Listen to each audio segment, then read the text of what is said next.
All right, so you wanted to understand the recent halt in U.S. military aid to Ukraine.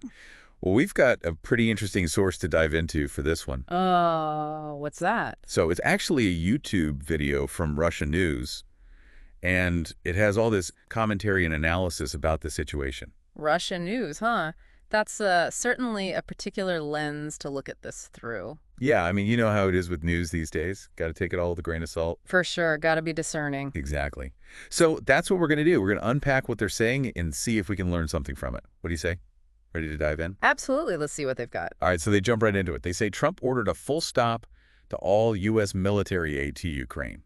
Like, completely stopped it. Wow, so no more shipments? Nothing. That's what they're claiming, yeah. And the timing is interesting. It seems like it happened overnight, right after Zelensky visited Washington. That is curious. Almost like a direct response. Right. And we're not talking about a small amount of aid here. They say it's everything, weapons that were already in transit, stuff on ships and planes. They even estimate it could be worth over $1 billion. $1 billion? That's huge. What's their take on why he would do that? What do they think is going on? Well, their take is pretty dramatic. They say Trump demonstratively punished Zelensky for being rude and ungrateful during his visit. Demonstratively punished. Strong words. Yeah, very strong, and it goes even deeper than that. Ah, how so? They suggest that Trump might be using this aid freeze as a way to force Zelensky into negotiating peace with Russia. Ah, I see. Using the aid as leverage. Exactly. And get this, the video even mentions a meeting with some pretty influential figures. They say Tucker Carlson, Tulsi Gabbard, and Marco Rubio were all there. Interesting mix of people, not exactly from the same political camp. Yeah, totally different backgrounds. But they've all been pretty vocal about wanting the U.S. to scale back its involvement in the Ukraine conflict. Right. I can see how their presence in that meeting would add fuel to the fire. Makes you wonder what really went on behind closed doors. Right. So they're painting this picture of Trump pushing for a peaceful resolution, but maybe using some, let's say, unconventional tactics to get there. Sounds like classic realpolitik. But what about the fallout? Do they talk about what this aid freeze could mean for Ukraine? Oh, yeah, they go there. And they don't sugarcoat it either. They actually bring up some pretty dire predictions about what could happen if the U.S. doesn't resume its support. Like what? Well, they quote some commentators, even some from CNN, who say that without the U.S. providing air defense, Ukraine could only hold out for maybe a couple of weeks. A couple of weeks? That's a very short time frame. I mean, who knows if that's accurate or not, but it's definitely a cause for concern. Yeah, it raises the stakes considerably. Yeah. If that's even remotely true, it puts huge pressure on Zelensky. Almost like he's forced to choose between a losing battle and making major concessions to Russia just to survive. That's the narrative they're pushing, for sure, and it aligns pretty neatly with the Russian perspective. Right, like cutting off aid will inevitably force Ukraine to the negotiating table. But like we were saying before, got to remember, this is just one side of a very complex story. Exactly. Who knows what other unforeseen consequences might be brewing that they're not even considering? Yeah, like, is this a temporary tactic from Trump? Or does it signal a bigger shift in U.S. foreign policy? What does it mean for the balance of power in Europe? And honestly, what does it mean for the people in Ukraine who are caught in the middle of all this? So many questions, and the answers are far from clear. Right. It's like we've got this claim, a possible motive, and a whole bunch of potential consequences. But to really get a grip on how big this could be, I think we need to step back a little bit, almost like looking back in time, you know? Like you wouldn't try to diagnose someone without knowing their medical history, right? Yeah, I see what you mean. You need the context. Exactly. So we need to see what we can learn from history to understand what's happening now with the U.S., Ukraine, and Russia. Let's fire up that time machine and see what historical parallels we can find. Let's do it. History often rhymes, as they say. It sure does. You know, history can really be a guide, right? I mean, look at the Cold War, for example. The U.S. pumped so many resources into Western Europe through the Marshall Plan, and it had a huge impact. It really helped contain the Soviet Union's influence and basically shaped the entire world after the war. So are you saying this whole situation with U.S. aid to Ukraine could have similar long-term consequences, like for the balance of power between Russia and the West? It's definitely a question worth asking, and it's a real possibility. Even by temporarily pulling back support, the U.S. might be sending a signal, even if it's unintentional. It's like saying, hey, maybe we're not as committed to Ukraine's defense as we used to be. And that could embolden Russia, make them think they can push the boundaries even further. And wouldn't that have a ripple effect on other countries who rely on U.S. support? Could it damage trust and alliances on a global scale? Absolutely. It's like a giant web, you Hmm? tug on one thread and it affects the entire thing.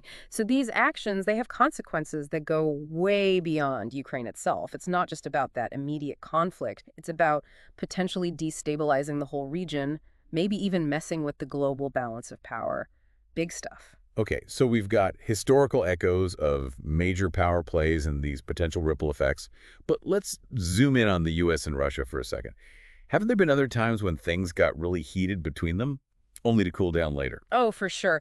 The relationship between the US and Russia has always been a bit of a roller coaster full of ups and downs. Even during the Cold War, you had these periods of super intense rivalry, but then there were moments of detente where both sides tried to manage their disagreements and avoid a full-blown confrontation. It's a complicated dance back and forth. So maybe this aid freeze is just another one of those backward steps, a temporary hiccup in an otherwise complex but manageable relationship. It's possible, yeah. Remember, diplomacy and negotiations are always happening behind the scenes, even when things are tense. There could be back-channel talks going on right now, trying to find some kind of resolution, trying to prevent the whole situation from spiraling out of control. So the video makes it sound like it's the end of the world, but maybe this is just a power move by Trump, a way to apply some pressure without totally abandoning Ukraine. Exactly. Don't get caught up in all the hype and drama. We need to step back, take a breath, and really think about the motives and the potential outcomes without getting swept up in the emotions of it all. Okay, that does make me feel a little better. But we can't forget about U.S. politics, right? I mean, Trump has a history of making decisions that benefit him politically, even if it means ignoring the bigger picture. That's a really important point. You can't separate domestic politics from foreign policy. It's all connected. Trump's actions could be driven by a desire to please certain groups within his base, or maybe to distract from other problems he's facing. So it's like he's trying to look strong and decisive to his supporters, even if it risks alienating some of his allies. You got it. It's a classic political move. But remember, every action has a reaction, right? Right? It's like a chess game, but with really high stakes. Exactly. And we're still in the early stages of this game. The full impact of Trump's decision might not be clear for a long time. I guess we'll just have to wait and see how it all unfolds. But, while we're talking about the bigger picture, we can't forget about the people at the heart of this. Oh, absolutely. It's easy to get lost in the discussions of geopolitics and strategy, but ultimately, this is about real people whose lives are being directly affected by these decisions. That's what really matters. Right. It's easy to forget that sometimes. So let's talk about that human cost for a minute. What are some of the challenges Ukrainians might face if the U.S. doesn't start sending aid again? Well, one of the most immediate concerns is the potential for more violence and instability. Without the U.S. backing them up, Ukraine's military is much weaker, making them a much easier target for Russia. And wouldn't that lead to more people having to leave their homes and become refugees? We've already seen so many Ukrainians displaced by the fighting, and this could make the situation even worse. That's a very real possibility. And we can't forget about the economic impact either. Ukraine's economy is already in a tough spot, and losing U.S. aid could create a massive hole in their budget. They might have to cut important services or raise taxes just to stay afloat. And that could make people even more unhappy with their government, potentially leading to unrest and even more instability. It's a vicious cycle. You said it. And it highlights the fact that the human cost of this aid freeze could be just as significant as the geopolitical implications. These decisions that are made by powerful people, they have real-world consequences for everyday people. We can't lose sight of that. It's a sobering thought for sure. So we've covered a lot of ground, the historical context, the geopolitical side of things, and the potential human cost. It's a lot to process, and there are definitely no easy answers. That's for sure. But before we get too bogged down in all the doom and gloom, I think it's time to shift gears a little bit. We need to try and understand why Trump might have made this decision in the first place. Is it really just about forcing Ukraine to talk to Russia, or is there more to the story? Yeah, let's dig into that a little bit. The video makes it sound pretty straightforward, like Trump wants peace, and he's willing to use tough tactics to get it. But is that the whole story? Well, in geopolitics, it's rarely that simple. There are always layers of motivations and calculations involved. It's possible that Trump wants peace, but we need to consider other factors that might be influencing his decision. All right, let's put on our detective hats and try to untangle this web of motivations. What are some of the other things that might be at play here? Well, one thing we can't ignore is the impact of domestic politics. Trump has been under a lot of fire for his foreign policy decisions, especially his dealings with Russia. This aid freeze could be a way to try and appease his base, to show them that he's tough on foreign countries and not afraid to put America first. So he's trying to project an image of strength to his supporters, even if it means upsetting some of his allies. Exactly. It's a common political tactic. Mhm. Take a bold action that will resonate with your base, even if the long-term consequences are uncertain. But wouldn't alienating his allies, especially those who have been strong supporters of Ukraine, be a risky move? Absolutely. It's a tricky balancing act. Trying to please one group can often alienate others, and it can create a lot of uncertainty and discontent. It's a tough situation for sure. One wrong move, and it could all fall apart. That's a good way to put it. Now, another possibility is that this aid freeze is part of a larger strategic shift by the Trump administration. Remember, Trump has always been skeptical of the U.S. acting as the world's policeman. He wants a more isolationist approach, where the U.S. focuses on its own interests first. Right. America first has been his motto from the very beginning. Exactly. And this move could be a way of putting that philosophy into action. It's like saying that the U.S. is no longer willing to spend its resources supporting other countries that aren't contributing directly to its own interests. But wouldn't that create a power vacuum? Wouldn't it give other countries, maybe even hostile ones, a chance to step in?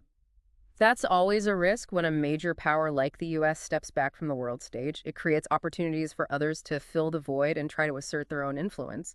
And in the case of Ukraine, the most likely candidate is Russia. So we've got domestic politics, a potential change in U.S. foreign policy, and we can't forget about the personal factor. Trump has made it pretty clear that he doesn't like Zelensky.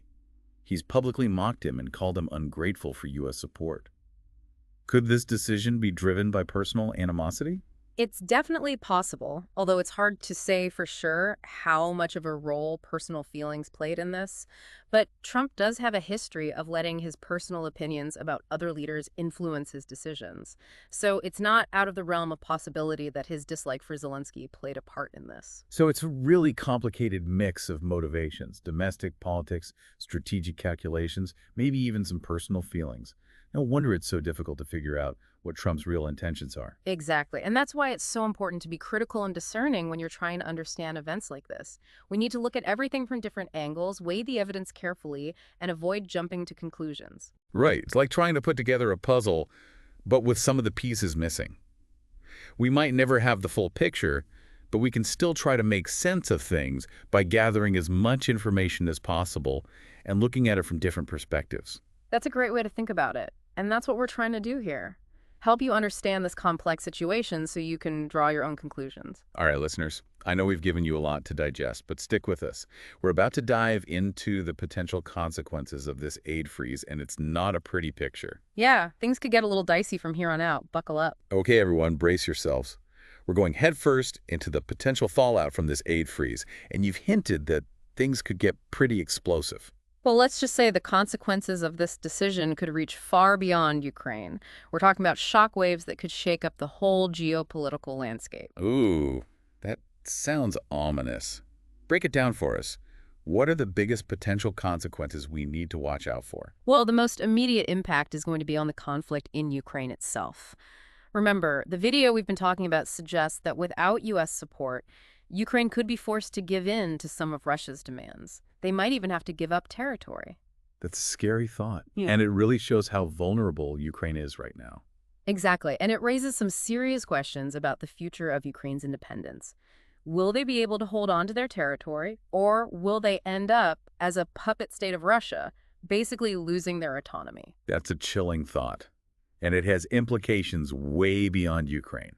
If Russia can get what it wants through military pressure and coercion, what kind of message does that send to other countries in the region, especially those with historical ties to Russia? That's the key point. This isn't just about Ukraine, it's about the potential for a domino effect, where other countries in the region might decide that they can use military force to get what they want. So we could be looking at a destabilization of the entire region, with the threat of conflict becoming even greater. It's definitely a possibility, and it shows that these kinds of events can have unintended consequences. They can set off chain reactions that are really hard to predict or control. Okay, so we've got the potential for increased conflict and instability in the region. What about the U.S. and Russia? This has to put a strain on their relationship, right? No doubt about it. This aid freeze is a huge setback for Russia, and they're not going to just sit back and take it. We can expect some kind of retaliation, maybe increased military activities, cyber attacks, or even more interference in U.S. elections. They have a lot of options. So are we basically heading toward a new Cold War with more tension, less trust, and a constant threat of things escalating? It's definitely a possibility. And what's even scarier is that this time around, there's no clear ideological divide like we had during the original Cold War. This is more about power struggles and egos, which makes it even more unpredictable and potentially dangerous. All right, so the global situation is looking pretty bleak. But let's bring it back home for a second. How do you think this decision will play out in U.S. politics? Well, that's an interesting question. On one hand, this move is likely to be popular with Trump's base. It reinforces their belief that he's a strong leader who's willing to stand up to foreign countries. But on the other hand, it could also alienate some of his allies, especially those who see this as a betrayal of Ukraine and a win for Russia. You got it. It's a gamble, and it could backfire. He might solidify his support among his base, but he could also deepen the political divisions in the country.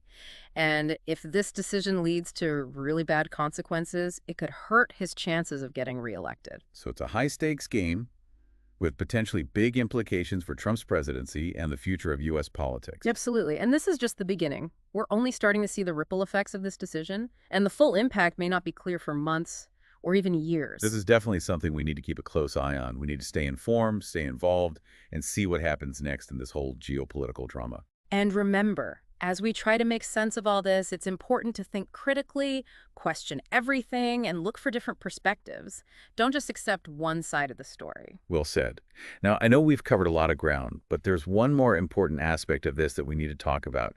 We've been talking a lot about that Russian news video and all the information it presents, but I think we need to take a step back and talk about how they're presenting this whole situation, their take on things. Ah, you're talking about framing. The perspective they're using to tell this story. It's super important to be aware of that when you're looking at any kind of news or information. Exactly. We need to help our listeners understand how to think critically about this information, especially since it's coming from a source that might have its own agenda. Absolutely. Every source has a perspective, right? A particular way of seeing things. The key is to recognize that perspective and understand how it might be shaping the information they're giving you, and to always look for different viewpoints. Right. It's about getting the full picture, not just taking one side's word for it. Exactly. So let's take another look at this Russian news video. Even the title, Trump has demonstratively punished Zelensky for his rudeness and ingratitude, tells you a lot about how they're framing this whole situation. Yeah, it definitely sets a certain tone. Right. It's presented as this personal vendetta. Trump is the bad guy, Zelensky is the victim. And that kind of sets the stage for the whole video, doesn't it?